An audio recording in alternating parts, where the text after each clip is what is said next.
Salut les jolis cœurs, bienvenue dans les nouvelles de l'âge de fer.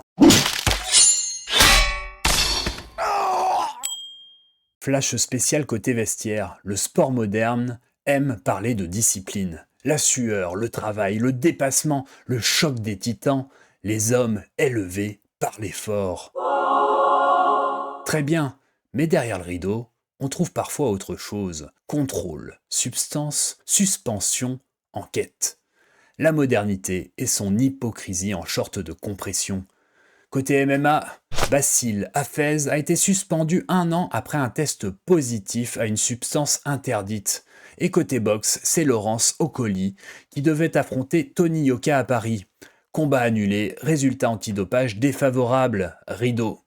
C'est fou comme le sport sait parler de noblesse jusqu'au moment où l'on demande des bilans sanguins. Alors attention, si on n'est pas là pour jouer les juges de comptoir, mais nous regardons la mécanique derrière. Quand tout pousse à gagner, quand le spectacle vaut des millions, quand on demande toujours plus au corps des athlètes, d'être plus lourd, plus sec, plus puissant, plus bankable, il ne faut pas s'étonner que certains cherchent la sortie par la pharmacie.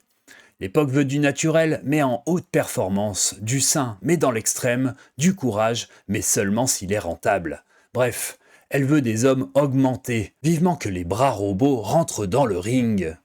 Dans la tradition martiale française, le but n'était pas de fabriquer des stars pour faire rêver la foule en délire. Le but était de former des hommes solides, des hommes capables de se tenir, de se maîtriser, de servir et d'améliorer la société autour d'eux. Pas des idoles sous les projecteurs, des colonnes vertébrales. Alors, pour ceux qui veulent rester humains, il reste les arts martiaux français. Rejoignez-nous, abonnez-vous. Ici la rédaction, le sport promettait l'excellence, le laboratoire a demandé la facture. Courage les jolis cœurs, l'âge de fer continue.